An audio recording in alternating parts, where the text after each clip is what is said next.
back to Bear Wiseman's Gathering of Geeks with Bear Wiseman and May Lowe, who is multi-talented artist, I want to say. Model, singer, painter, general artist, and possibly a geek. Yes. It's a very big passion of mine.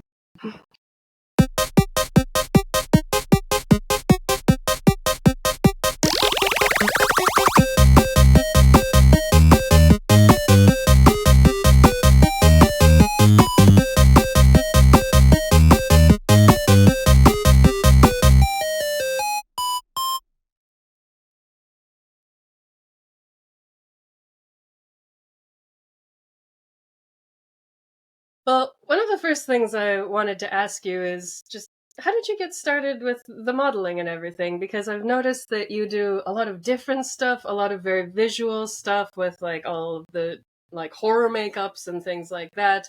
Corpse paints, obviously. So how did you get started with that? Well, it's like a very personal story, and I'm very happy to tell you about it. And thank you for asking me as a guest here. I'm very honored of it. And reason back in the days was that I felt very shitty about myself, how I looked. And I was going through a breakup, a very emotional big breakup. So my work colleague, she was doing this modeling thing as well. And then she said to me, when I opened up to her, she was running to Miss Helsinki contest. And then they had like their interview and then about praising themselves and what they like about themselves. And then I opened up to her and told her, I seriously don't really like anything about myself, how I'm looking, because of course it like that breakup was the biggest thing that ate me up, because the guy that I was having a relationship with cheated on me with a chick that looked completely different than I did, body-wise and everything. So I was like very much just an emotional ruin. So then she said to me, like, you should really try this modeling thing. Like, but I was like, no, I'm probably too short and too fat. And she was like, no, like seriously, like do alternative modeling. There's this thing as TFCD, like for photographers and models in this Facebook like group, and you should like seriously go there. And that there's like anybody can be a model there. And I was like, okay, well, I will think about it. And then I sent an application to that like Facebook group, and after that, like the start began. And she also said to me, like, yeah, but you need to be also very active with the photographers, that they will now and then be modeling, casting calls and stuff. And if you're interested, you should like put there and just put yourself up. And I was like, okay, I will do this. And I got like 1-2 photographers that I did like one time with shoots, and then I had like some photographers that were like, oh yeah, you have potential, but not right now. I'm not searching for you like this, but I will be later in contact with you. Okay, that sounds good. But then I found this one of my photographers, and we've been doing quite a lot of like work together. I think like 70 shoots together already, something like that, closing to 100 already. And like we have so much crazy stuff and ideas to make, and like it's a very beautiful journey that we have made already. So when I got the first time on his camera, I was like, I'm so like nervous, and he's still nowadays like just joking around with me. Like, I remember when he told me the first time that no, but I'm happy that you're like shooting me, because like nobody really wants to shoot with me. And he's like, but look what you done now, like you little piece of shit, like come on. I'm like, yeah, I know, but I really thought that back in the days. So yeah. So from that, like the big journey started, and after that, I just got more sure about myself, and started to be more like active, as more like braver, like taking contacts and asking here and there, and being like out there, like yeah, that I'm usable, and I have this and that, and I can do this and that. I have these kinds of costumes and this and that. And after that, I'm like little by little, like finding my own style, finding the way that I want to do art, because I see this TFCD more like an art form for me and a photographer to do work together and bring out our art, our visions that we want to show the world. So from that. I love that. That's so cool. I think you hear about like models and you get this very like American toxic kind of idea in your mind, but modeling really seems like it should just be like two people like working together and expressing things. Like, of course, there are relationships where the photographer gives all the details or where the model like takes charge, but I love the idea of this symbiosis where you're working together and like feeding off of each other. Yeah, and that's like the thing with TFCD is that like the photographers they got to practice like taking pictures of people, and the models get to practice to be as a model, and they both get like for feeding their portfolios and stuff. And there's no money like going around. It's just like both practicing the arts of doing what they want to do, and from that like then go forward or what the fuck they want to do. Yeah. I also really want to show with my modeling that you don't need to look a certain way. You don't need to be a certain way to be a model. Shit is that like if you find the shit that you like, you find the people you can do shit with. And it's like sky's the limit after that. Yeah. That's incredible. That's also like so interesting to hear because like most of my guests probably have had some degree of like bullying or something because we're all geeks, right? So like we've all had a hard time growing up. And it's just, like from an outside perspective, remember when we were introduced, I like went home and I was like, I think I just saw the most beautiful woman I've ever seen in my life. And to think, like, also, like, someone who I was just like, wow, like, she is beautiful.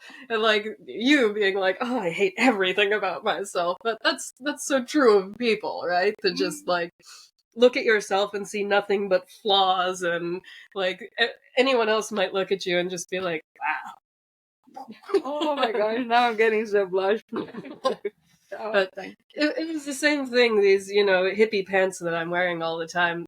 The very reason that I got into the website where these come from, shout out harempants.com, by the way, is they just had this beautiful plus-size model. And I was just, like, this was still long enough ago that you weren't seeing a lot of bigger models on things, and I was just like, hell yeah, like, I love people just, like, taking that risk and going forward and letting other people be beautiful too, not just skinny people, because, I am clearly not skinny anymore. I used to be, and I still, like, can't look at myself without just being like, ugh. Oh my, but it's like inhuman. I have those days when I'm just like looking at myself. I'm like, hello, well. Yeah.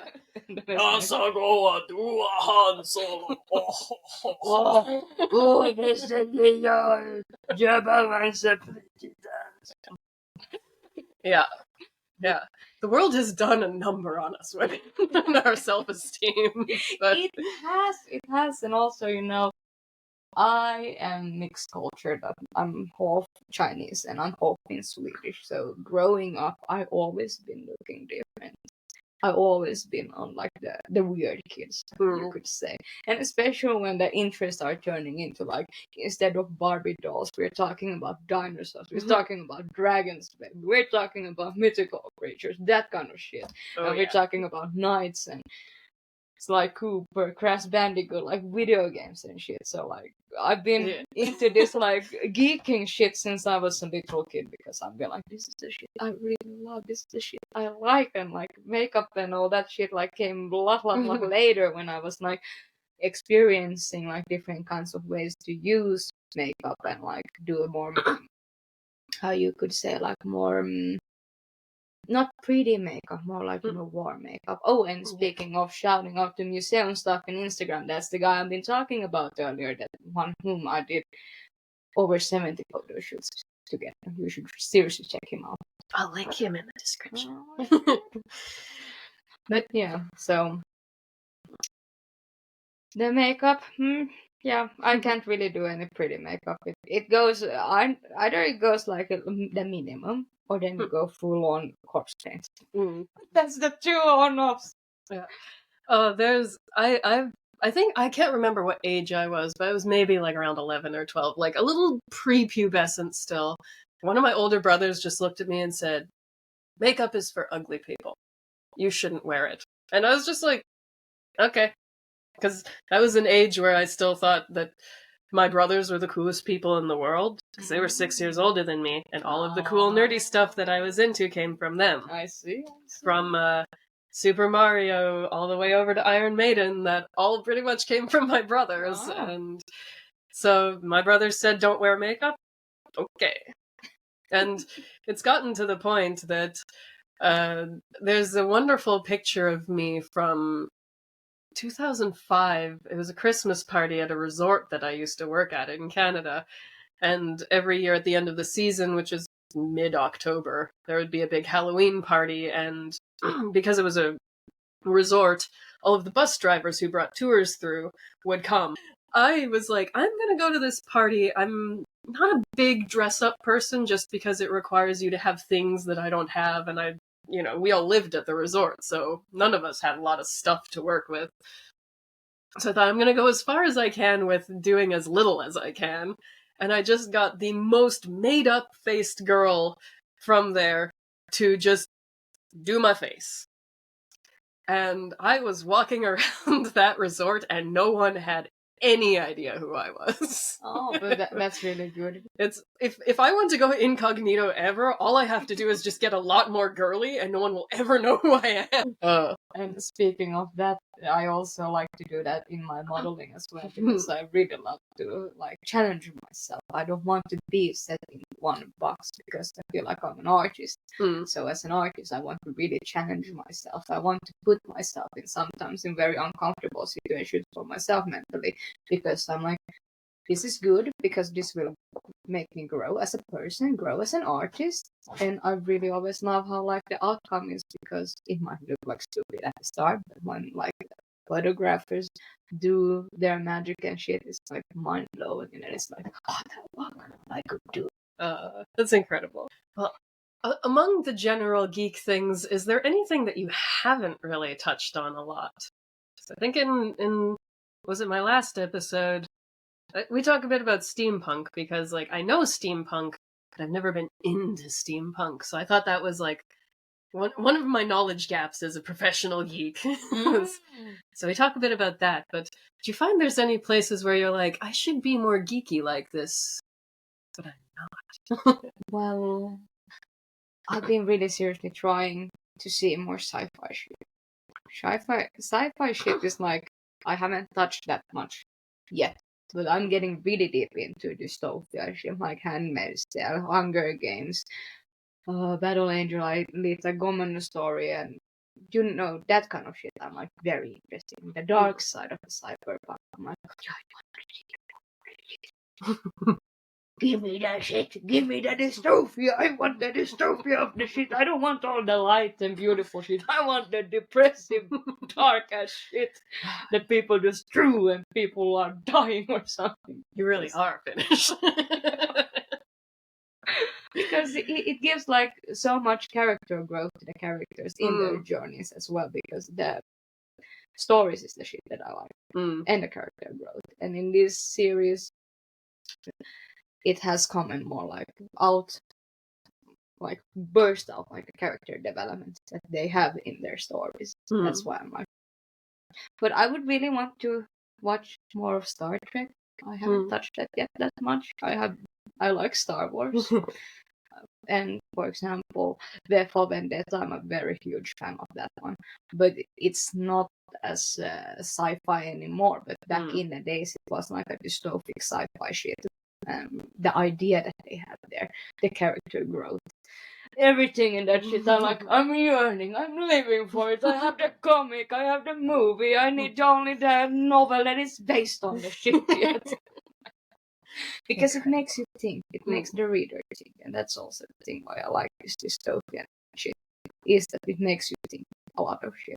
Yeah. And it reflects you on the society that we're living in. It reflects on, gives some ideas for you to think about, like how it could be in the future. And that's why I would really want to also get more familiar with Dune as well, because they have a lot of these kind of elements as well in it.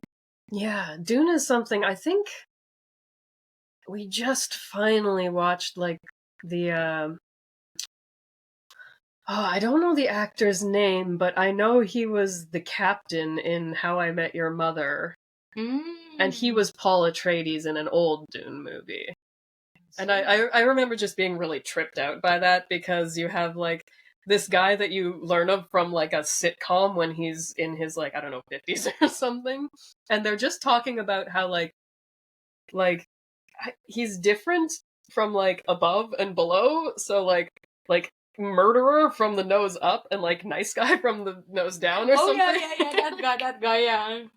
And then so I'm watching this old Dune movie, and that's all I can see. It's that guy's face just being like, it's just like really intense stare, and then like a friendly grin or something, and like, and that's most of the movie is just Paul Atreides staring off deeply somewhere, and I was just like, this is, I can't pay attention. How I Met Your Mother ruined this for me completely. Well, I could take it to the next level, because he is in the Sex in the City, the same actor, and he is also in the Desperate Housewives. So my head is like wrapped up around in Orson. Is that you?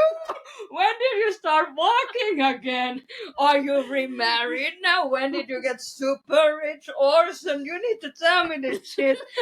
And now you're into yachts and boats. What the fuck?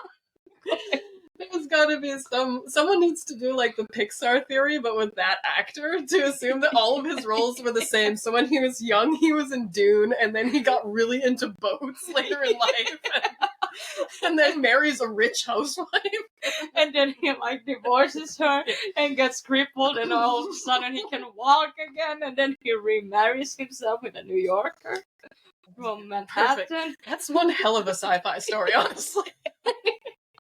But speaking of, I really love Futurama. It's so funny, and even the name tells it already. I'm like, I just yearn for their jokes and yearn for the shit that they have, because it's so deep down written, like very smart shit, and the humor in it. They restarted Futurama again, didn't they? They did. I'm so skeptical, because, well, first of all, how many times have they stopped and restarted Futurama now? But the last time they stopped it was so good.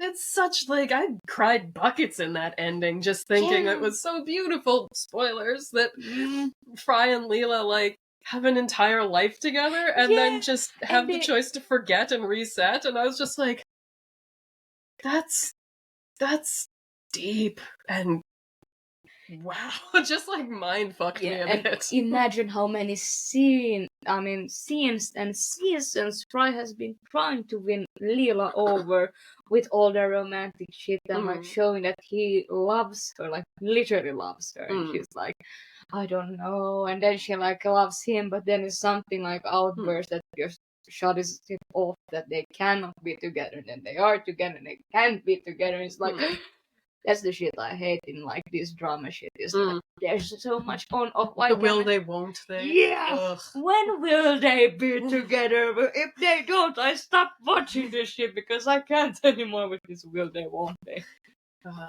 That's actually something that, like, I think specifically as someone who has always sought for things to be different, I love that in some of your photos too, because you're always making, like, not always, but sometimes you're making these really, like, gnarly faces, and I'm just like, fuck yeah, like, get up there and be like ugly hot.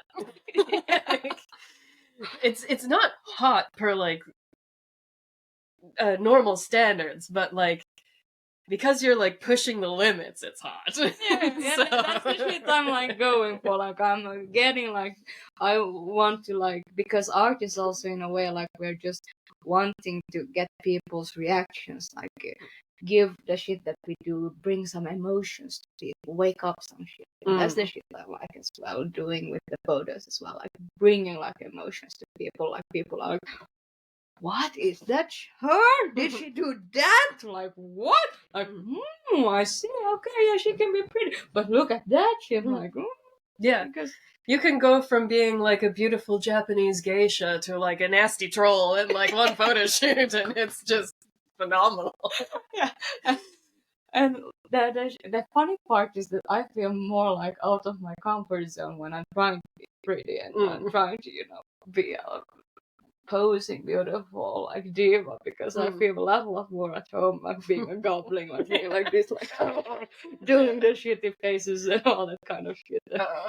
Yeah, no, like we haven't played any tabletop role-playing games together yet, unfortunately. But Yeah, you're gonna get used to if you come play Merkborri with us. That all of my characters are weird gremlin people. oh, They're humans, but currently I'm on my third character. He's about 4 feet tall, and he kind of talks like a tweaker. oh god. So- I can't wait for the day when I get finally to play with you. it's so fun because Merkborri specifically is not like Dungeons and Dragons or Zweihander or anything like that, in that you get really connected to your character. So I tend to create these characters that are just like really into dungeon crawling for whatever reason, because Merkborri is at its most fun when you just kind of touch everything. So, like, our last session, the GM's describing, we're in some sort of, like, flesh temple, and there's, like, just pulsating organs all around or whatever. And then he describes a big pulsating sack. I'm obviously going to go poke that with my sword. And apparently I cesarean sectioned a minotaur out of the roof of this temple, and had to deal with the consequences of that. Oh, I understand, yeah. You just, like, honestly, maybe next character I'll try and play someone really prim and proper just because it would be so inappropriate, but I think like the character would just devolve immediately by my desire to just touch it, yeah, touch that, lick that. Can I poke the dragon just a little? Yeah, yes. I remember one Dungeons and Dragons session I had like this character, it was like a dragonborn, so he could speak the dragon's language. So, but his charisma was like very shitty. It was so fucking shitty. It was under 7, it was like 6 or something. It was like a -2 or 3. Yeah. So he tried to flirt with the dragon. He didn't go that good. And I was like to that dragon like, sir, can you go here often? Like, what the fuck are you? Yeah. And then I'm like, you have such beautiful eyes. I couldn't say anything else, and I can't flirt, so like, I mean, like, yeah, we got to that kind of category. So I remember the other player, he has like a silver tongue knife, so he could speak with the dragon, so that nothing happened. But the dragon was like, what happened? I love when people just get weird in D&D. It's so fun. Like, I tend to play really volatile people because I think I keep my shit together as a person most of the time. Like, if you meet me in real life, I'll be pretty chill, I'll be pretty laid back. And so I get to channel some of the things in myself that I don't let out in normal days. So, for example, like, my rage is something that I don't want to say I'm good at it. Like, I'm good at keeping it under control. I'm not good at dealing with anger. So I think maybe I'd bottle it up and then deal with it a little bit later or something, but all of my D&D characters are just, like, unhinged and wild. So, like, if they get angry, then I'm like, yes, I get to experience what it's like to lose my shit on someone in a safe space and not have consequences in real life. This is amazing. But that's the beauty in role-playing. Seriously, it is that you just can jump out of you and be another character, and then just do. That's why also my alter ego, this troll, became that you saw in Dark River Festival. This Ubbe that I have named, and it's like basically all the shit that I normally wouldn't like have the courage to do. I would do it as my alter ego. For example, there was one of these photo shoots. We went to a school, that abandoned school. I climbed up to the rooftop and then I showed my ass. To the camera, but and I was like, well, I live for it. This is like an impulse. Let's do it. And it became very funny. So it worked very well. So it's a side project that I have ongoing. Yeah, I've always had this kind of desire to be about as weird as I can be, so I'm pretty sure if you were to dig through my photo archives far enough back, you know that statue of the 3 naked blacksmiths downtown in Helsinki? Yeah. I'm pretty sure you can find a picture of me and my friend naked with the naked blacksmiths. Not bad. It's a karaoke night and a lot of wine. And I was just like, I've wanted to get up there for years now, let's do it.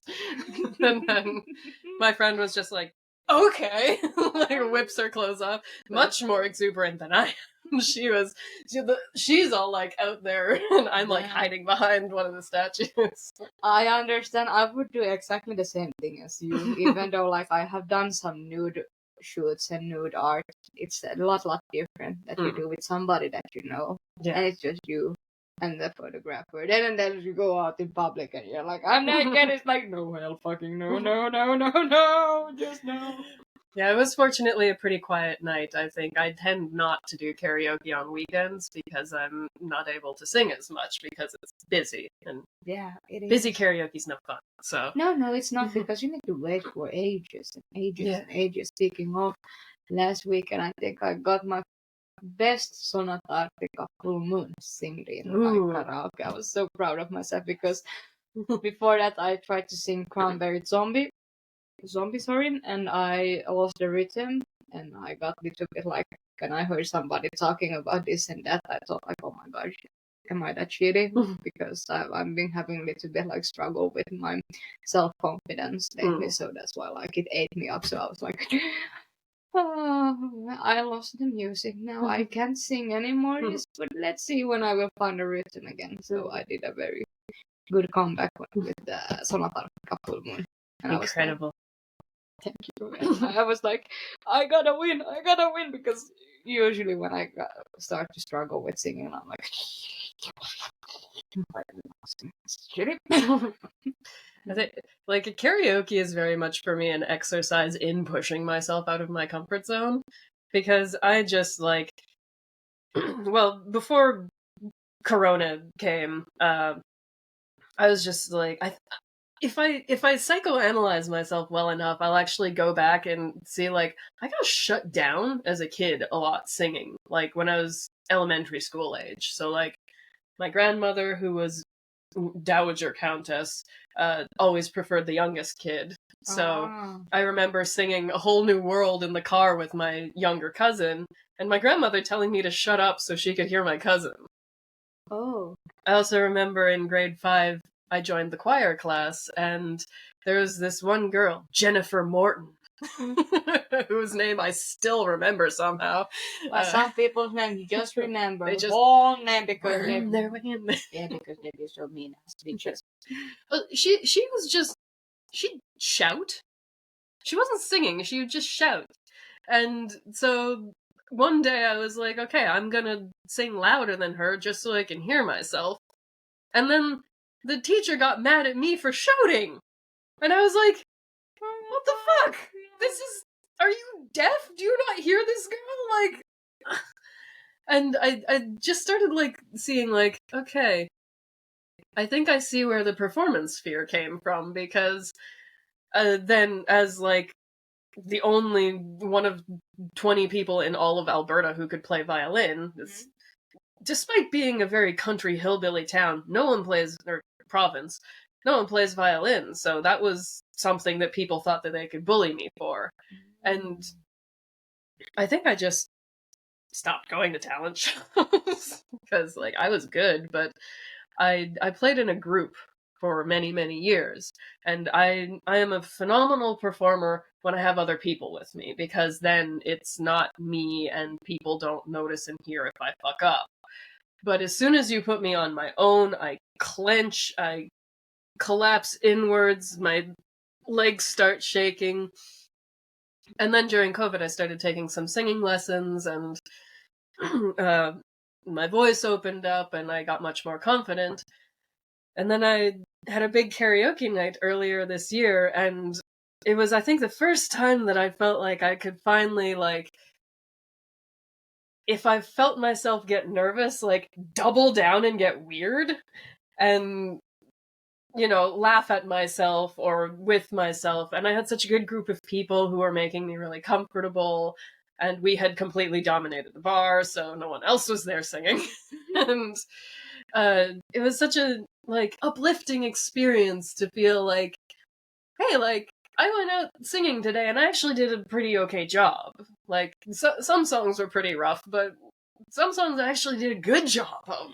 Like, admitting to myself that I did a good job of something that's not writing? Unheard of. Yeah, I know the feeling, because now that I told you about Sonata Arctica, I rarely say that I did a good job by singing.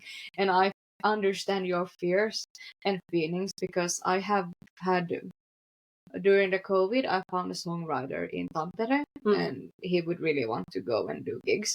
And basically I would be with him on the stage. But I have the same thing. I'm a little bit afraid of, like, just standing there by myself and sing, because, like, you don't, like, get the same kind of, like, support when it's mostly you on the stage. And I'm not that kind of a person that really wants to, like, you know, be all the time of the attention of the center. I mostly like to be, and I know that a lot of it comes from the bullying, of years of bullying. That's why I don't really want to be on the center. I just want to be somewhere where I'm not all the time, like, on somebody's side, like somebody staring at me. Like, just gives me a bit of anxiety. I feel you in that way a lot. But it's good. Like, I think it's healthy to push boundaries, and I've always very much liked to, like, okay, I'm afraid of this. Let's go, you and me. Like, that's why I have this moth tattoo on my wrist. I'm actually not a big Swallow the Sun fan. I just, one of my old boyfriends had their album, and I was looking for a moth because through weird quasi-trauma, I developed a phobia of moths. And I thought, gonna fight that. Someone give me a moth. And just, so that's always been kind of my attitude for things, is like, you're gonna try and hold me back? Oh, hell no. Let's fight, you and me. That's, like, very beautiful trait as well, and that is the thing I'm also trying with myself as well. Like, that's why I enjoy to go and sing karaoke, because then I put myself in a comfortable situation. But when I get a job goodly done, then I can be like, I did it, me, I did it. Like, don't need to. Yeah.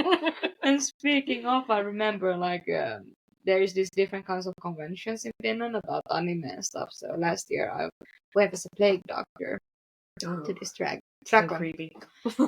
Yeah, it was. It seriously was. People were like, what kind of plague doctor masks are truly, like, one of the creepiest things. Just wild. I could see that. It was like, well, this was not a welcoming greet that I was expecting to get, but okay, tomorrow I will be a troll, so heck with it. Today I'm a plague doctor. But, like, people's faces, they were like, what kind of a nightmare creature are you? Where did you spawn from? Like, spawn of hell or something like that? Are you bringing us the COVID back again or something? I'm like, no. But nobody really spoke with me because they were so scared of it. But as well, I have that plague doctor outfit that I really enjoy on the shoots and otherwise as well. And I have slowly but steady building up an outfit around the plague mask, but do a steampunk version of it. Oh, nice. Yeah, nice. It's basically complete. I just need another corset, a steampunk corset, and then it's like muy bueno after that. I can't wait to start, like, having shoots with it then. It's perfectly done, because it's like has a top hat, and then I have, like, this this shirt that is long sleeve, and it's like kind of shit, and then I have a vest right now, and then I have a very beautiful, like, dress, and then I have, like, very cool ass, like, high heels for it as well. Nice. And of course I have leather jacket. Always leather. It's gotta be leather. It's gotta be leather, baby. It's not perfect unless it's got some animal cruelty. Because when I do my outfits, it's mostly like here comes the geek side in me as well. Because when I want to do something, I want to do it right. I want to do it how as authentic as possible. So I do my research, I do my homework. I'm like really studying into it. Like how was it? How was that? How can I make this to look more like my style? And how do I get it like it's very visually nice to look. But at the same time, not crappy, not shitty, not fake. There is a soul, there's a heart, there's thought in it as well. That's fantastic. I have kind of a weirdly similar way of working with my writing, is because I usually get like an idea for something, but then whatever it is like, okay, you need a name. Well, I have to research things that relate to this in various different languages. Perhaps like if this person's from a different place, then their name should reflect where they're from and like their culture and their history. And then I go into these like multiple like wiki wormholes of just like researching things, and then something craps out the other end eventually. But it's usually like this intensive like, I like this and I like this, and it's honestly like looking around this room, it's just like a grab bag of random things that I like, and and it all pukes out in my stories. But I remember as a kid when I was writing, it was very much more like, I just had the coolest idea ever, let's write. And then now I'm like, okay, no, but like if someone gets traumatized, that actually has lasting consequences. So maybe we should delve into that. You know, Only is just giving you emotional awakening. Yeah. One way or another. You know, one of my main characters in the first story, like, immediately traumatized, and then when it was originally written, like, by chapter 2, he was fine. And I was like, no, if your, like, girlfriend tries to rip your soul out because she's not actually a human, that's actually really fucked up, and you would have severe trust issues after that, and like the whole rest of the story had to be basically upended to include this poor fellow's trauma. But as we were saying earlier, the more you put your characters through, the better, I find. So yeah, I'm pretty mean god to my children. because it builds up the character, especially if you have also built up like this world around it as well. It's like very interesting in a way to like read as a third person going into it. And yeah, I'm a bookaholic. I am May, and I'm a bookaholic. I have my living room, a wall filled with bookshelves that are filled with books. So we go into that kind of bookaholic levels. So, yeah. And speaking of like creating stuff and this and that, when I was a kid, I had like this dream of mine to become a comic artist. So that's why I've been like drawing a lot. But later on, when the social media came more into the picture and the internet more opened up, I'm like got so self-destructive with my own work that I was like, why am I even trying this? Because there will always be somebody that's a lot better than me at doing this shit. So it gave me a very big ass artist block. But during that time, I started to experience different kinds of art forms and started to take more pictures and listening to more music and this and that, and like explore the realm of creativity.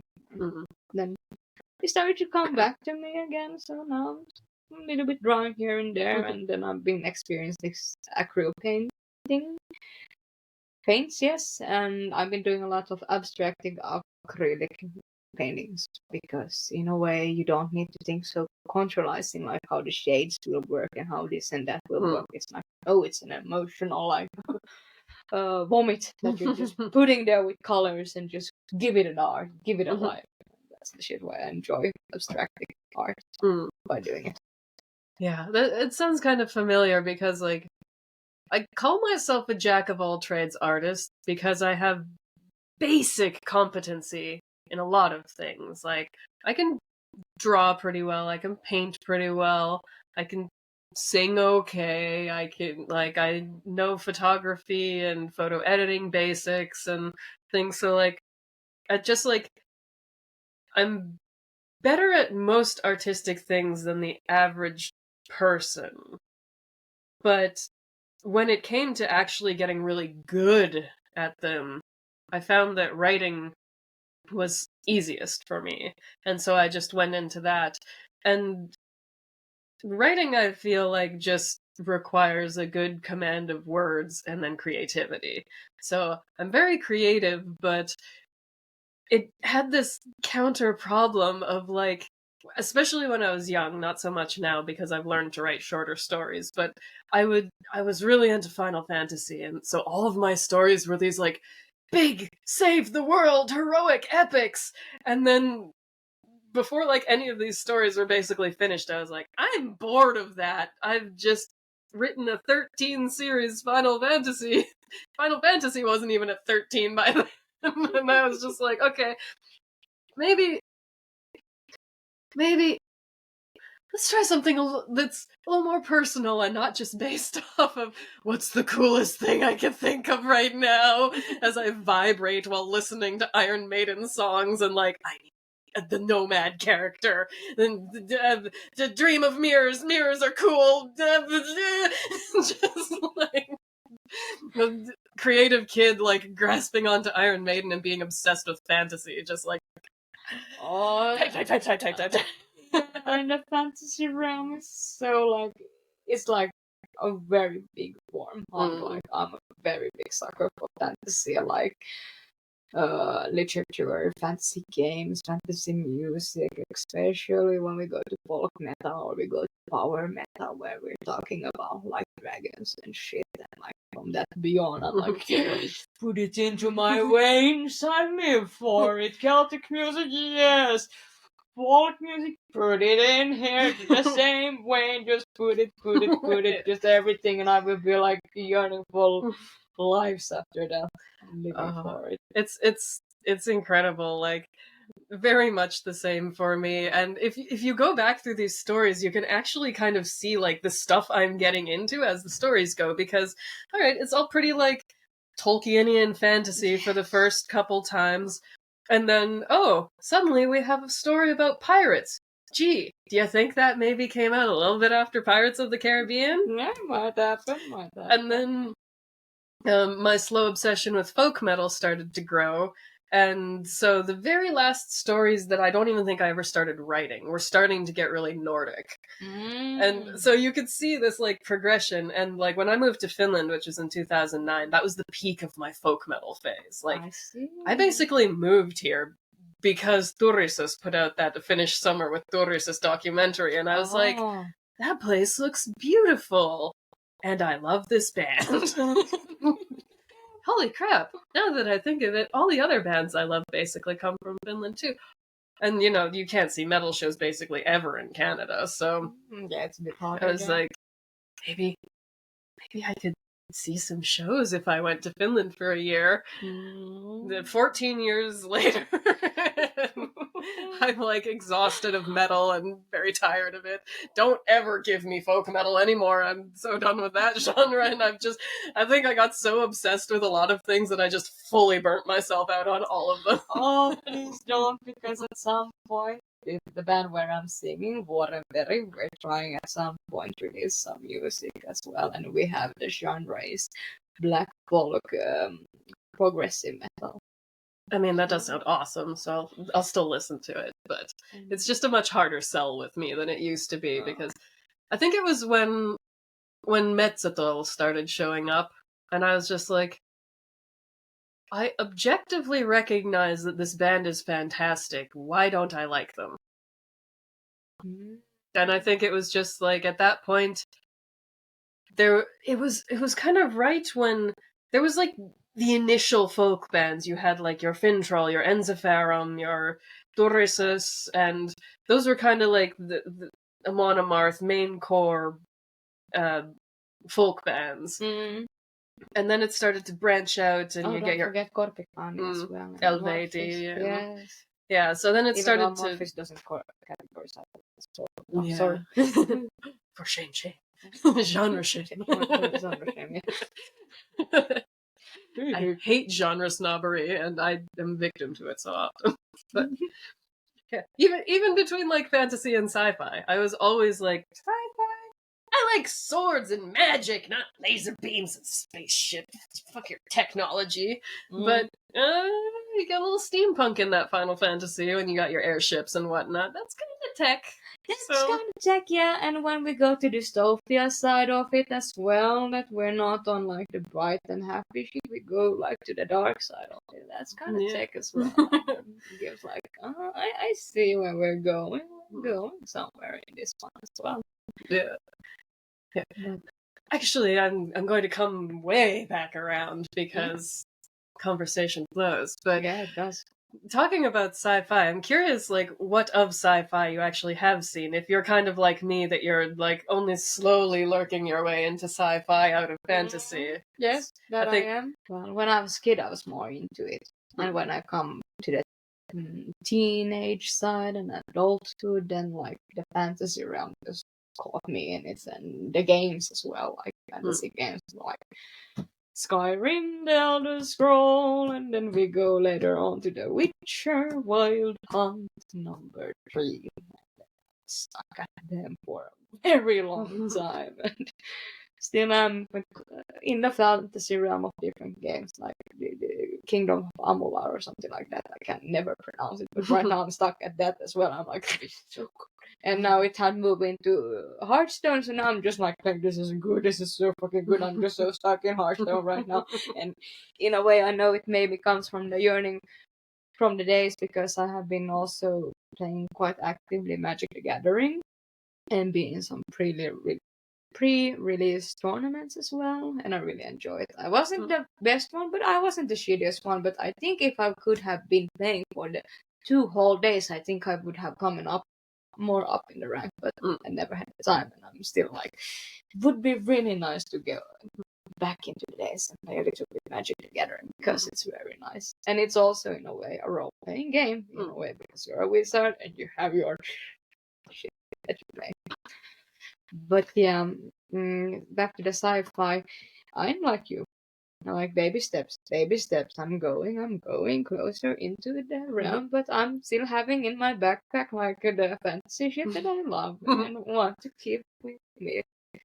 So. Yeah, you just can't beat swords and sorcery. Yeah, you can't. Especially not also the different races like elves and hobbits and halflings and high elves, orcs, you name it. It's not the same thing in sci-fi there. We have like the aliens and stuff, but they are scary in my opinion. I really don't want to touch that territory that much. I feel like kind of the problem with aliens, and Futurama is maybe one of the few shows that actually did a really good job of this. And they're very enjoyable, like highly recommended. Yeah, like there are aliens, they're pretty diverse, they're pretty fun. You have like a couple cultures that you encounter pretty regularly, like the more nearby. And yeah, just getting into Star Trek now for the first time. No idea what to expect, because I know the original series was supposed to be really weird and campy, but what I didn't realize was that Star Trek and Star Trek The Next Generation, at least the first 2 seasons, kind of predate the serialization of shows. So they kind of have that Simpsons rhythm of like everything just resets at the end of the episode and stuff doesn't carry on. And it gets a little weird in The Next Generation, because after 2 seasons it starts to get serialized. And apparently Gene Roddenberry, or one of the makers, had this kind of rule in place that like you shouldn't refer to previous Star Trek stuff, like forward movement only. And it was kind of strange, because the first 2 seasons is just that weird Simpsons effect of we go somewhere and we do something, and like nobody's relationships are changed or anything at the like start of the next episode. And then that all changes suddenly, and they start to be able to even refer back to the original series, and like Spock's dad shows up in one episode, and it gets so much cooler. And one thing I clocked is that, and I didn't know this beforehand, but Ron D. Moore started working as one of the showrunners, and he is the guy who revamped the 1970s Battlestar Galactica. And that is one of the best shows I've ever seen. never actually like gone into it on the podcast before, but I've pitched it a few times because what I was so blown away from was, you know how what everyone loved about Game of Thrones was like anyone could be the bad guy on any given day based on the situation and stuff, that realness of humanity, that like we're all assholes sometimes by accident or whatever. And that was Battlestar Galactica. Like, you have this Commander Adama who's this like he's such a good dude, but he's very much a military guy. And then you have the president, who is president fully by accident. She was like 28th in succession for presidency, but literally everyone else died. And so she's just the only one left. And so she ends up being the president more or less most of the time. But like, they're both good people, but they also, like, she is of the people, he is of the military. And so even just between those two, the clashes between them are really intense. And then you have this vast catalog of other characters. Some of them die, some of them are Cylons secretly, like the AIs that look and exactly behave like humans. And just like that level of like, who's gonna fuck this up for who and who's gonna be the asshole in the end is just so masterfully done. And it actually has a decent ending. Oh, I see. So, I bet also the diversity in the characters, different colors that the characters give you, like the different sides with the colors. Star Trek, at least, I don't remember. I'm trying to think. There is at least one very important Asian character in Battlestar Galactica, but Star Trek has like everyone. And even remember, like, of course, I think like the first on-screen kiss with a black woman was in the original Star Trek series, and it's even better, I think, as the next generation comes on. But like, generally speaking, like, really progressive, and even serialized or not, Star Trek has some quite interesting discussions. And with their prime directive and this idea that we are humans who have gotten over our like warring barbaric ways, they have such like a cool perspective on things, especially with the prime directive that doesn't allow them to interfere with other societies. So the Enterprise is this explorer ship, I didn't really know that just like goes to see what's out there and checks in with people and whatnot. And a lot of the times they set up this really cool or interesting premise, and then they kind of like at the end of it. So they in that show. And speaking of that, like, I just got, flashback of Avatar The Last Airbender, because in a way, Aang is getting the same kind of fucking treatment because he is the chosen one, he's the Avatar, and the war comes and like the Fire Lord is wiping all airbenders off the planet except for him, because he's like frozen himself up in a bubble. Yeah. And when he like wakes up, everything's gone. His heritage is gone. He's the only heritage left from the airbenders. And it's so heartbreaking. Especially because they are all kids, and it's like he's like 11 or something, isn't he? Or like 13 at best. Like, But oh my god, that series is so crazy good. Like, I now and then like rewatch it. I have all them in DVD, so I'm like, when the time comes, I'm just rewatching it and crying with the characters at the situations where the emotions are strong.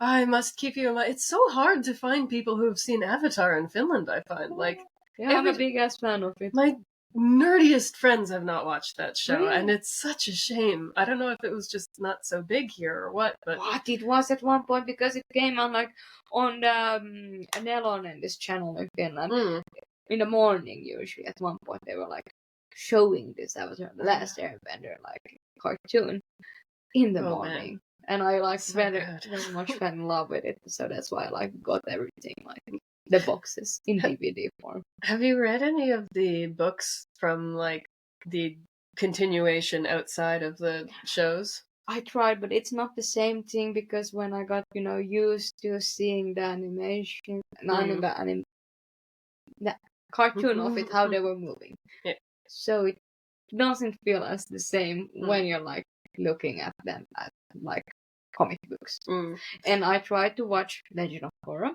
Mm. and I will try to give it another chance because I got so heartbroken because of how they it was like another side of the penny because you were used to seeing this warm kind of realm, this like more fantasy kind of side of the realm. But in Legend of Korra, we attack like this steampunk, we go more dystopic, and I was not yet into that dystopia shit and the steampunk. So I was like, what did they do? Why did they destroy? I completely understand that. I remember, I don't even know how many episodes of the first season of Korra I watched, and I was just like, I don't like this now. But in hindsight, I think the first season of Legend of Korra had really, its strength was in taking what happened in the world in the first series and then evolving that realistically. So I could see for sure why, like, you'd be like, oh, but I like that simplistic, like, old-timey world better. I do think they did a really good job of, like, saying, like, all the innovations they made in the wars, then, like, the air balloons and stuff are now, like, really common and things like that. I thought that was really cool. But the writing in the first season is really kind of like, okay, so, like, I first of all, I get real annoyed when the main character has, like, Korra's this, like, quirky, like, kind of bro girl and stuff, and then when Bolin asks her out, I was like, perfect. Perfect couple. They're goofy, they kind of, like, buddy around and stuff, but no, she has to fall for the emo, quiet, moody brother, and I was just like, oh god, they always fucking fall for him. Yeah. Fortunately, they break up, and I won't tell you who she does get together with, but it's great. Yeah, I spoiled myself with that one, but like I said, I will give it another chance because back in the days when I started rewatching Korra, it was like, without lying, I think it was like 13 years ago. So there, I got so pissed. Yeah. There's a really great, it's like an hour-long recap episode of the first season. So I always recommend people, if you can't stomach that first season, just watch that 1 hour recap and go straight into season 2. And it's like, you know, it's probably going to be worth it if you watch the first season, but I don't think I've missed anything critically important by not watching the first season. The second season's really cool because it really fucks with what the Avatar is, and it destroys something that is never returned. And I love that. You kind of feel like, oh, I'm getting goosebumps. I'm gonna try not to spoil anything, but, like, something about the Avatar is destroyed, and it never comes back. And this crushes me deep in my soul, because there was a call for writers from the Avatar team, and I had the best idea I still have the best idea for who the next Avatar would be and where they are and what the problem is, but I missed the, like, application deadline because I kind of forgot about it for a while, and my partner is still mad at me for missing that deadline because he's like, you would have been perfect for that. Of course, they probably wouldn't have picked me anyways, but nothing ventured, nothing gained, so I did not venture, and here I am. And now I have this Avatar role-playing game. And no one in Finland knows the series, so it's just gonna be you and me playing. Of Avatar, Airbender. Apparently that game is very much meant to represent the show. So this is the kind of critical take I've heard on it, is that you're a little bit limited in what you can play around with, because, like, sessions are meant to play out like an episode of the show. So there should be some, like, initial incident, and then, like, some intrigue, and then some puzzles or fights or whatever, and then warm and happy conclusion. And it's really got that kind of goody-goody, like, vibe to it that, like, it full-on says you're not allowed to play, like, evil characters in this game. I see. But speaking of, I really loved Zuko's character arc. Oh, it's just one of the best characters ever. High five, like, seriously. For someone who hates when the main character falls in love with a moody emo guy, I am a full freak for the moody emo guy a lot of the times. Yeah, Like, same. Riku from Kingdom Hearts and Zuko from Avatar are like my... Well, I had, Elle from Death Note and Zuko from Avatar The Last Airbender. Girl, I crushed them so hard, so hard. And I remember when I was a teenager and I crushed so hard on Zuko. And then he got in a relationship with Mai, who was very moody and very I was like, what the fuck is this fucking bullshit? Why are they making him my girlfriend? Why can't he stay single and give us some hope? No, don't worry, they're teenagers. All of their loves will fall apart. Yes, I'm so sorry for banging your chair of frustration. It's fine. The chair needs more abuse. It likes it. Okay, I see. Oh, it's that kind of chair. All of my chairs are very kinky. I see. I just got such a strong emotional outburst because I still remember how frustrated I was about that. And during the comics, they got married and spoilers, a lot of spoilers here. But they also broke up at some point. I think they kind of... It's not really clear, but they kind of break up in the show because he just kind of fucks off and leaves the Fire Nation, and she's like, okay, bye. They had on-off also in adulthood as well. So she the mother of his kids? I actually didn't know that. I'm not really sure. I have a very great memory of it, but I need to remember myself, recheck the shit. Because at one point I was again like, I need to see what happens to them. Will he be single? You must understand the sheer degree of devastation I went into when I found out they never answered the question of Zuko's mom in the show. It was devastating. It is in the books, and it was kind of disappointing. It was? It was such a cool concept, but basically what happens, okay, again, spoilers, but... Yeah, a lot of spoilers set up. Zuko's mom apparently, went and had her, face and memories removed. Yeah. And then they just go find her, basically, and then she gets her normal face back and her memories, but she also has this, nice new life and nice new family, and there are no bad repercussions for her whatsoever, and I was just like, really? Yeah, and the reason why she went was because she got so traumatized of everything during the Fire Lord era that she lived in, and it's just, I'm gonna forget everything, including my children who are the light of my life. Yeah, especially that one. Imagine the poor Azula, that she really got her trust issues down below because she wanted her mom's attention, and that mommy didn't give her, so she went full berserk. Yeah, that's kind of weird. If you're a child with sociopathic tendencies and you scare your parent, that's only going to do more damage to you. Yeah, seriously, and Azula is a very good example of it when she realizes that the reason why her mom loved more Zuko was because she was so sociopathic, and she didn't know it because her father and her grandfather were sociopath. Yes, continue with this. Keep being a psychomaniac. Yeah. And the only thing that she wanted was her mom's love. And the absolute degree of the breakdown, meltdown that she has is just intense and scary. Yeah, it's the other side of the coin once again, because we have this character who is she has everything together. She's having her hair and everything so obsessedly perfectly done in her own image. And then the flip of it, that her hair, for example, is all over the place. She's not as cuts her hair weird and and she's not as well laid back and very calculated anymore. It's impulse everywhere, and she totally flips out. And that's also very fun character arc to do as reacting and for example in modeling as well, because I have had with one photographer, I have been doing this more crazy side of me, doing more psychopathic, Harley Quinn faces, smiles, and going creepy as shit, because it's so fun.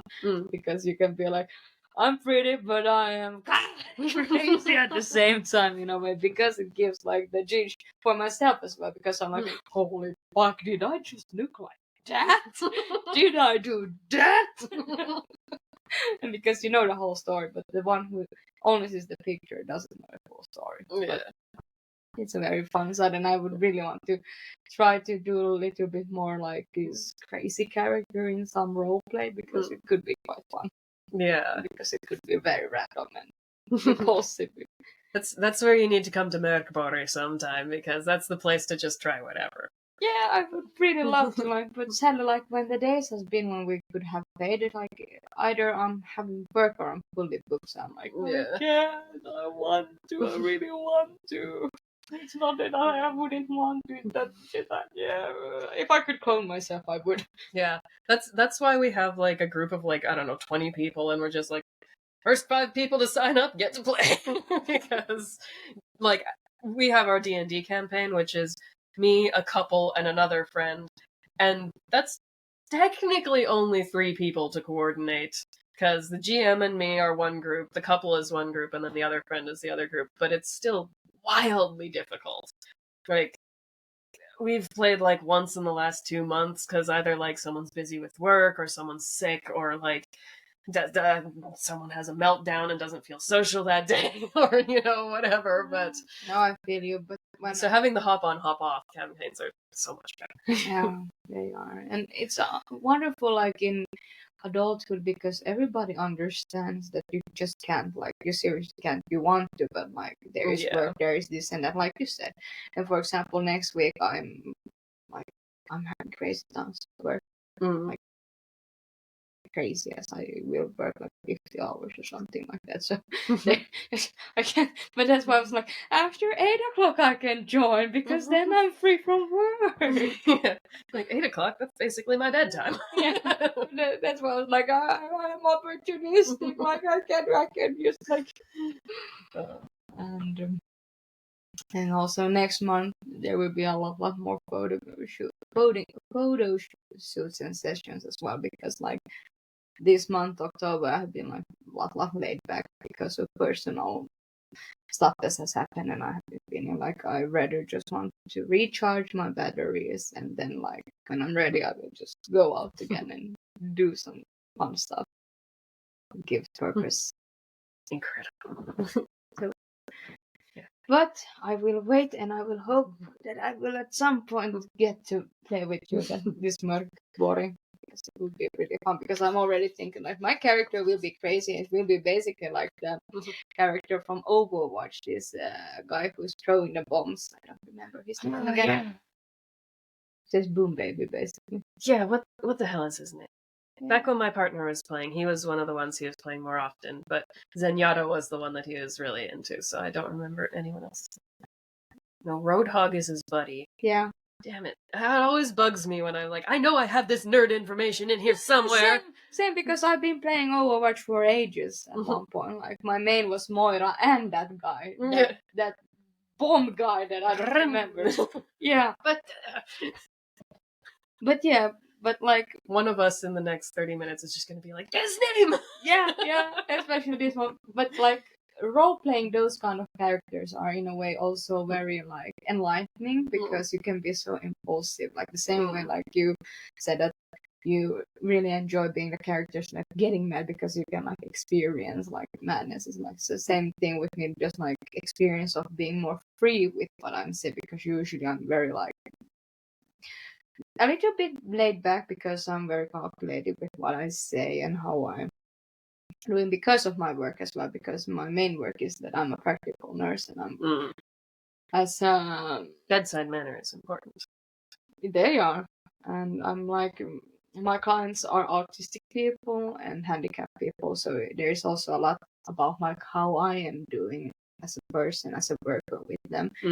Then I need to also calculate a lot, like, how I'm using my voice and my tone of voice, my body language, my energy, everything. Because if I'm having a bad day, they will sense it, they will have a bad day. Or if they have a bad day, my clients, then I'm very easily, because I'm an emotional sponge, so I need to let, like, I know that feeling. Yeah. Do that shit, like, no, I will not be pissed because your piss should not affect me, because I'm a professional one. I am the adult one here. And I'm here to help you. but it's okay to experience and explore the emotions that you have in a well-guided and safe environment. Yes. As the saying goes, RP should not be therapy, but it can be therapeutic. Yeah, especially this one. So that's why I like being a little bit more impulsive character can be a lot of fun, because then you can just explore like the impulsiveness in it and just give it to like, what if I want to poke? Well, then I poke and get some like serotonin from it. I'm very happy that it was a very nice surprise that you're also really into Avatar: The Last Airbender. I will talk about that shit until the end of time. Same. So go ahead. I was like, wanting to ask, whom is your favorite character from the whole? Iroh, obviously. What the fuck? Iroh again? No, it's like mine as well. And also my two favorite lines from that show. Zuko has both of them, but the one where he's trying to imitate Iroh, where he's trying to like get the Avatar to be friends with him, and Zuko, to understand yourself, you must and just start saying nonsense, and he's like, damn it, even I can't understand him when I'm being him. Yeah, it was so good. And I really love like how Iroh he is like teaching the pronunciation is out of this world once again, like teaching Zuko about like the four elements, how they are like very important to one another by making tea. Yes, it's like so mind blowing that I had to like really share like the thing that two guys were also in a podcast just talking about his like thing that he wanted to teach Zuko by making tea. I was like, shit, this is so amazing. I need to like share this in my Instagram story, so I did. But it was like very well done, and I thought so. I just love that he's there like, okay, I see how my family has been fucked up and corrupted. There's like one person here that I can maybe save. And then he just dedicates his life, doesn't care about his image, his family, like anything, just dedicates his life to trying to save this one person from being a bad person. Yeah, and he does a very great job in it. And like there was this panel when Zuko is like on the realm of the spirit realm where he sees like here, and I'm like, no, I'm serious. I'm like, oh, waterworks are coming again, because it was so emotional, because it was old Zuko meeting like his uncle, like hugging in that picture, and like when they turned to hug each other, then like back into them when he was young, and it was like, so sorry, like such an emotional bomb of a picture. I can't. But yeah, oh man, he's a very great character, and like the wisdom that he has, and also the sacrifices he did is like crazy. Like for example, like he did a very big name of himself when he was younger, and then when he realized like, the fuck, this is so corrupted. It's like my life's work is so fucking corrupted. That's devastating. Like truly, like if you just realize like, wow, I've dedicated my entire life to death and destruction. Yeah. Like what a journey. Like I would watch the Iroh show that just shows his history and character development. Same, and I would really want to see him as a father when he has his son as a little boy. And was he more like the Fire Lord or like, because they already said like, I think the Ozai like rejected him for his younger brother because he wasn't ruthless enough at that point or something. And, like just wild stuff. And if you like these really intense story arcs, like Korra has honestly one of my favorite story arcs of like any character, because I feel so much of myself in her, because when I was young, like people called me a barbarian. Like I was really into folk metal, and I was just, I don't know, I had some sort of presence to me that was very much like, you do not fuck with me, I will fight you. And I'm such like this peace-loving hippie these days that like it's hard to recognize that in myself, but that feistiness has always been there. And so Korra goes through, again, like without any spoilers, so like there's the first season where kind of nothing happens. The second season, where what the Avatar is gets challenged. And then the third season, it's who she is at the core of herself that gets challenged. And the like first half of the last season is just watching like a broken person trying to figure out who they are after everything they've ever known is destroyed. And without, again, like any major spoilers, like she loses a lot of her strength. And she's always one of those characters who has been able to punch her way out of her situations. She can't do that anymore. And I especially love her as a character because I remember reading about, like, there was some concern about if they put a female in this role, will little boys not watch the show anymore? And they didn't care because she was just as cool and punched all the bad guys the same way they did. So she was really progressive as a character in that sense. And then just this emotional devastation that she goes through, and her solution in the end is to relate with her enemy. And it's so, like, of course, you still get to have, like, a big fucking scary-ass fight where, like, that fight, like... What's the Inception sound? That... Wah? They use that sound, and I still get freaky chills when I hear that sound because of this fight, because every time the main characters think they know what's coming, their enemy is like 5 steps ahead, and she's scary. She's so scary, and yet, like, the end of the show is these two people having a conversation and just relating to each other. And it's... Yeah, and this is the reason why I want to rewatch the show, because I have seen the clips. I have seen small clips here and there. I have heard about this amazing character arc that she has, or what she has becoming. But it's like you really need to just sit through and watch it because it gets better. And I'm, so excited because they have announced that they will release a movie, or was it series about Aang when he's an adult? I think I was hyped for that, but then I got suspicious because these guys have names I can never remember. There's Brian Koniecki, I think, or Konietzko or something like that is one of the guys, and the other guy's name I just fully don't remember. But they got annoyed with how things were going and they left. And those are the guys that are all like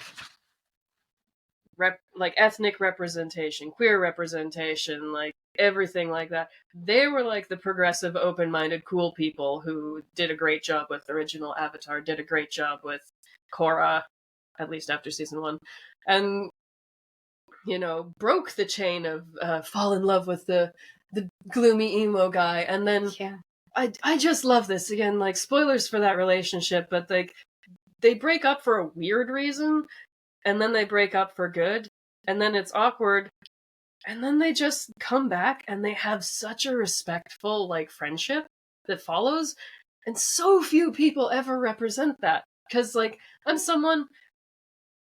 get along with all of my exes except my first love, because I was mean to him, and I was so mean to him that I traumatized myself, and I'm not mean to people anymore. So, I just, like, loved to see this. How I Met Your Mother is another great example of this going wrong. That show is really heavily forcing the point that you can't just be friends with your exes. Yeah. That there's always something going on. Please. Like, I wouldn't even consider dating most of my exes at this point because I'm such a different person from when I met them. And also another good example of giving the idea is also Friends.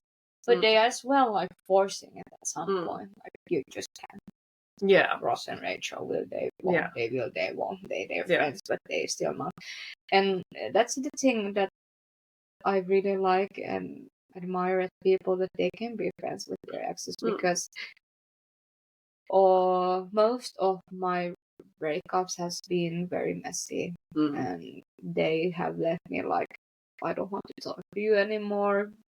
This isn't like, it ended, it was messy, and you're like living your life, and yeah, you would want to maybe like be in touch with me, but the emotions that I had for you so strongly and so deeply are killed, and I seriously can't move on without just grieving us. Needs time. And then at the same time also like grieving of you, because you will never be the same for me again.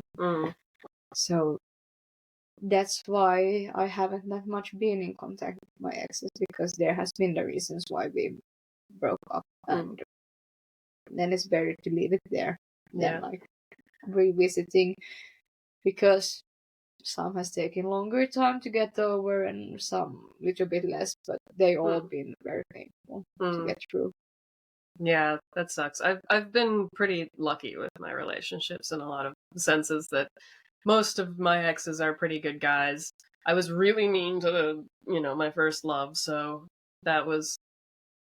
You probably will never speak to me again. That's fine. But I think that, like, sitcoms kind of relied on the will they won't they for a long time, and I think that's why I got so fed up with it. Because, like, if you read my trilogy that I've been writing since the dawn of time, the main characters fall in love with their, like, permanent, more or less permanent partners in the first 2 chapters of the books. You meet younger brother's love of his life. Second chapter, older brother's love of his life.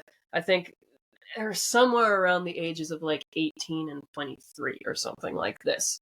So, because I got so fed up with this will they, won't they in everything, because my life experience was teaching me that it's not just happily ever after when you get together. And that's why I loved Marshall and Lily in How I Met Your Mother, because they were the exception to the rule. They were the two that, like, get engaged in the first episode, and then you get to see the aftermath of their relationship after the happily ever after of yore, when you were supposed to just, as a woman, be pawned off to whoever your father sold you to, and you were just expected to deal with that. Yeah, and the same thing with Shrek as well. They have the happily ever after, but they also have like the life after that, children, the marriage, and all that kind of shit, which I also like that they brought it there. It's just not like a one happy fairy tale. Because that is also like how life goes on. You meet somebody, you get engaged, you get married, but there's life after that as well. Exactly. And the thing is that I don't really much also like in some of the sitcoms is because there's so strongly this passion of love, because there is love in very different points, different views. Lusty love. Yeah, lusty love, because there is more than just lusty love. Yeah, very much so. Yeah. And, like, there's so many things, like, I have these phases when I watch old sitcoms. Like, I remember, like, I watched Friends. This is actually really problematic in a lot of ways. Now I don't really like Friends anymore. But then I watch it again and I'm like, okay, now it's a period piece from its time. So, like, yeah, it's pretty homophobic and stuff, but the 90s were really homophobic, so I kind of get over it. I'm a little bit in that, like, problematic phase with How I Met Your Mother now, because I'm like, Barney Stinson, full-on rapist! Sexual coercion legally is rape! How many people did Barney Stinson rape? Okay. And objectifying as well at the same time. Yeah, like, the idea that, like, a father would sit down and tell this long-ass story of everyone he banged to his children is insane, if you think about it.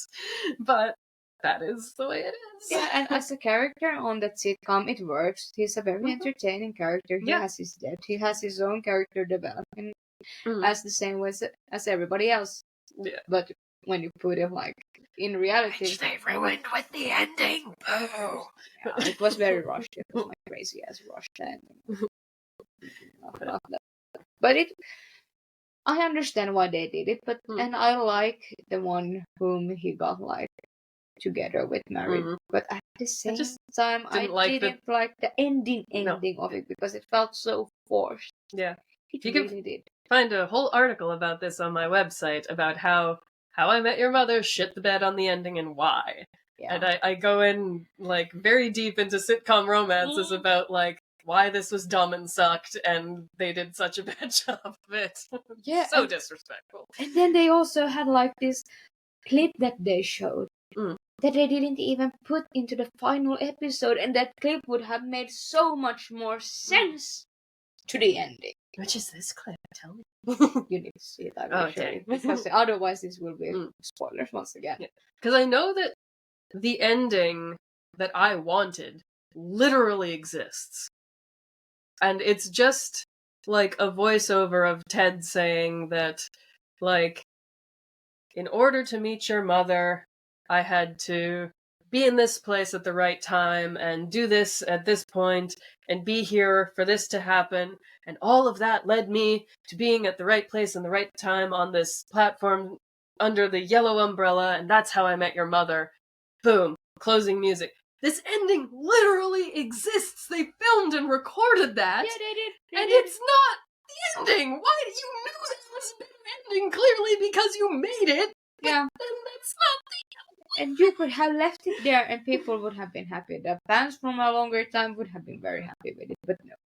And this is also the reason why I yearn to find like some sitcom where there isn't that much of lusty love. Because lusty love is entertaining to watch. Lusty love is more drama based, but it's not realistic. Exactly this one, and that's also like why I like to read and to like see and like comics and read comics, read books, read novels, because there is a lot more characters. There is not only this lusty love that you see in TV and movies. Yeah, I think like the way the Western world has like romanticized lust and like initial connection. Like I have a friend who was talking about like how she met this guy and it was just fire and sparks and lightning and everything.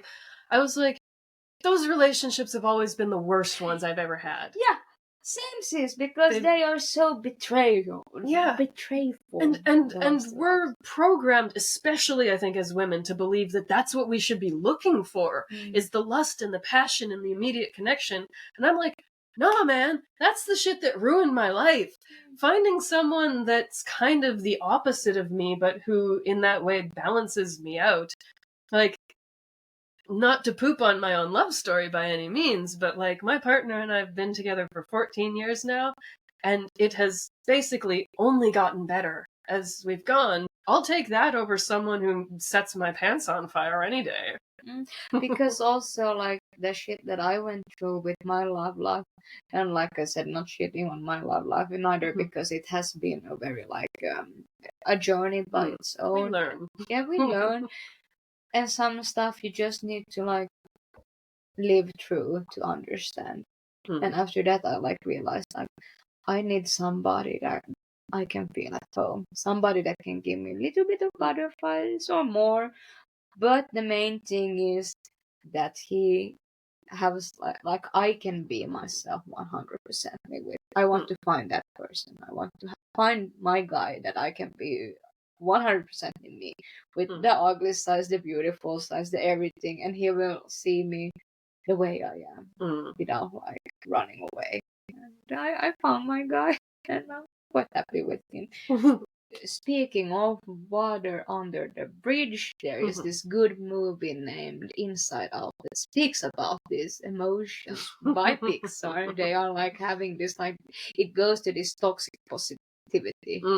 And then they're showing, how important sadness really is. Yeah. That's such like, I've talked about this on a couple episodes previous of just like, that's cool. This is absolutely a children's movie for adults. Yeah, but like sometimes I really relate to it when I'm feeling blue, because like I accept like the sadness in a whole different way, because I realize like this is a part of being a human. This is a part of having emotions.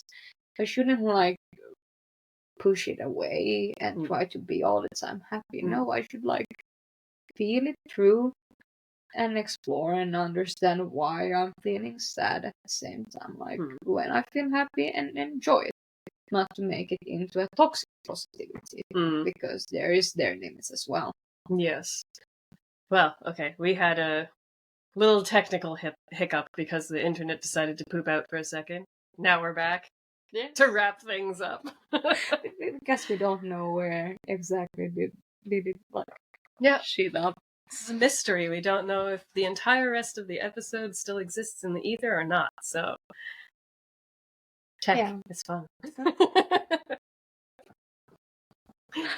Well, but we were talking about love and relationships and being geeky. Yeah, being geeky, and speaking of being geeky, I always been geeky, so it's very hard to point the finger when did it start, because since a child I have already been a big fan of Pokemon. One of my other dream jobs that I wanted to do when I was a kid was to become a Pokemon trainer. So nice. We go way back, around 7 years old or something like that. So after that, it's just been going upwards. And it also made me a little bit more as an outcast in the school as well, because my interest wasn't something that everybody were as interested in, and it made more clear out in the teenage era as well, because then I got very deep into manga and anime and that kind of shit. For fucking hell, in Porvoo there is this library where it's filled with manga books, and I read them all. This isn't the dedication that I had. Every week I just brought home from library that I borrowed this amount of books. Every Monday I just went straight to the library. I borrowed this amount of books. Then I came a week later and gave it all back. And then I got another bunch of books. So it was I basically lived there. And later on I also found some friends of mine, and some of them are still very good friends of mine. From the high school years, because geek friends stay with you. When you find your people, you find your people, your family. They stay for life. That feels like a good thing to wrap up on. We've done this for so long now, and we're probably way over time. Even if the first 2 hours of this saved, we still don't know. So, sometimes really good, sometimes really bad. Well, thank you so much for taking the time to do this. This is fun. Good to hang out in person for a change. We only ever meet in passing, so in concerts or some happening. So it was really cool to have the time and see. And check me out. Check out her modeling. Check out her band if and when you guys start releasing music. I'll put all your links in the description. And thanks for watching. If you're watching, and stay geeky.